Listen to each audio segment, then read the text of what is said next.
Bonjour à toutes et tous, on va étudier quelques indicateurs commerciaux chiffrés juste après cette petite intro.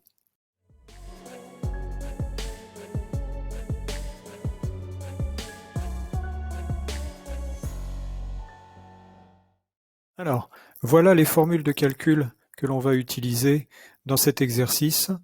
Le taux d'évolution, le panier moyen en euros et en quantité, le taux de transformation, le CA encarté et on verra aussi l'évolution en points. Si vous voulez observer les formules plus attentivement, je vous conseille de mettre cette vidéo sur pause.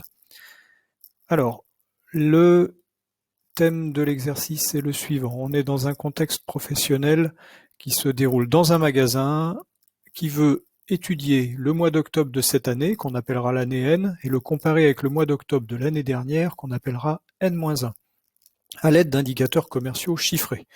Les informations nécessaires au calcul figurent dans le document 1. Donc dans le document 1, pour octobre N-1 l'année dernière et octobre de cette année, on a le chiffre d'affaires total du magasin, le chiffre d'affaires encarté, donc avec la carte, le nombre de personnes qui sont entrées dans le magasin, c'est-à-dire le nombre de visiteurs, ils n'ont pas tous acheté, le nombre d'acheteurs, donc le nombre de tickets de caisse, et le nombre d'articles vendus.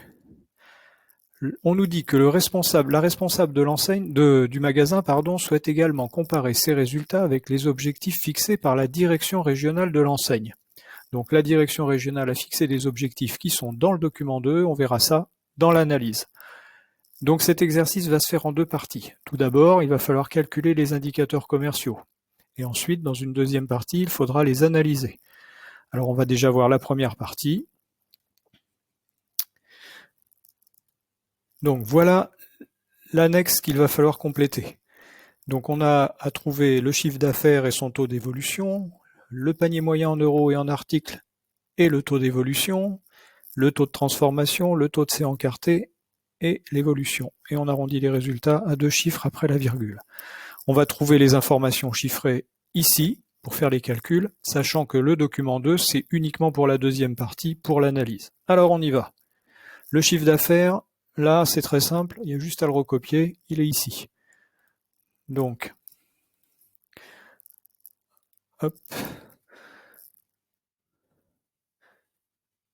Voilà. Le taux d'évolution, on utilise la formule qui nous dit qu'on prend la valeur la plus récente moins la valeur la plus ancienne, divisé par la valeur la plus ancienne, et le tout fois 100, parce que c'est un taux. Ce qui nous donne ce calcul avec une progression donc de plus 8,53%. Alors à chaque fois, si vous voulez détailler les explications, n'hésitez pas à mettre la vidéo en pause, vous avez les formules, et elles sont appliquées directement ici.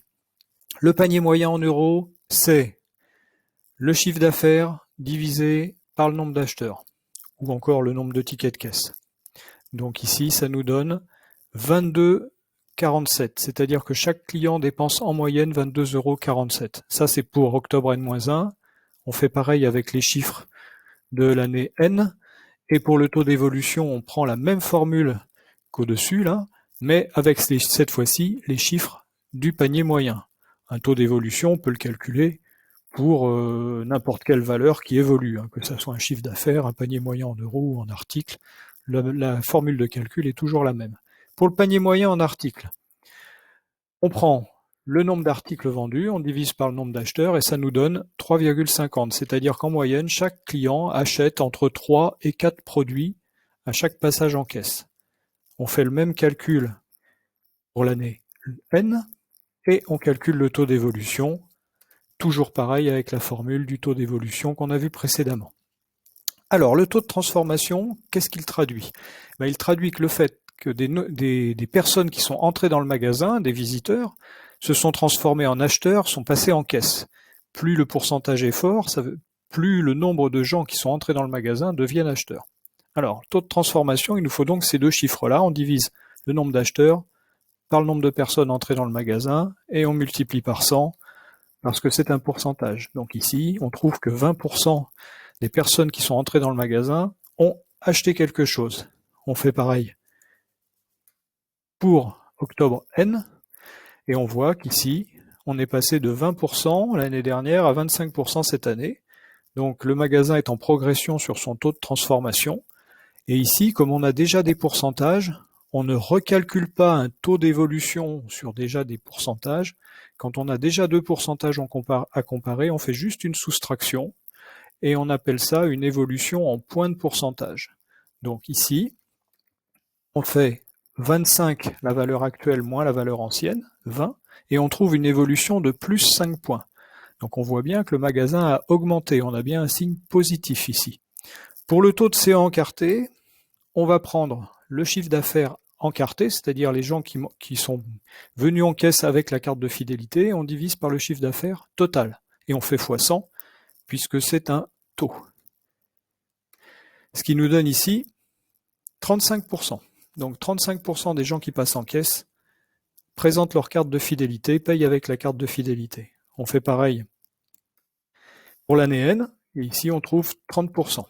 Donc on se rend compte qu'ici, on avait un taux de CA encarté de 35%, il descend à 30%, on perd donc 5 points. 30 moins 35. Voilà pour les chiffres. La première partie qui concerne les calculs est terminée. Maintenant, il va falloir analyser les résultats que l'on a obtenus par rapport aux objectifs fixés par la direction régionale. C'est donc la deuxième partie de notre travail. Donc, j'ai collé ici les objectifs que l'on avait dans le document 2 et le tableau de calcul en enlevant les calculs, en laissant juste les résultats pour que ça soit plus clair. On va faire donc cette analyse indicateur par indicateur et on commence par le taux d'évolution du chiffre d'affaires. La direction régionale demandait une évolution de plus 5%.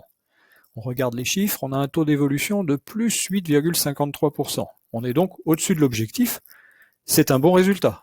Alors, on constate que le CA progresse de plus 8,53%. C'est un bon résultat. Il dépasse l'objectif qui était fixé à plus 5%. Pour le panier moyen, la direction régionale nous demande un panier moyen de 20 € par client, au moins, et un nombre d'articles d'au moins 3 articles par client. Regardons les chiffres. Au niveau du panier moyen en euros, l'an dernier on était à 22,47 €, donc au-dessus de 20. Cette année 22,66 €, toujours au-dessus de 20, et on progresse un petit peu. Bon, donc on est au-dessus de l'objectif, et en plus on progresse un petit peu.